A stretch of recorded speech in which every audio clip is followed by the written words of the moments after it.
தூத்துக்குடி விமான நிலையத்திற்கு பாரத பிரதமர் மோடி இன்று வருகை தருகிறார்.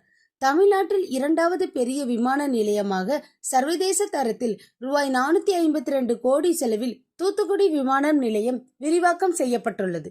இந்த விமான நிலையத்தை தான் பிரதமர் மோடி இன்று இரவு 8 மணி அளவில் திறந்து வைத்துள்ளார்.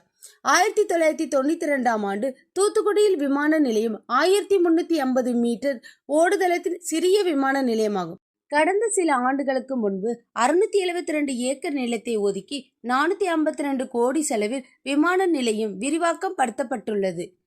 தூத்துக்குடி மக்கள் எதிர்பார்த்து கொண்டிருந்த வருடத்திற்கு ஒருமுறை நடக்கும் உலக புகழ் பெற்ற தூய பனிமய மாதா பேராலயத்தின் 442வது ஆண்டு திருவிழா இன்று கொடியேற்றத்துடன் தொடங்கியது.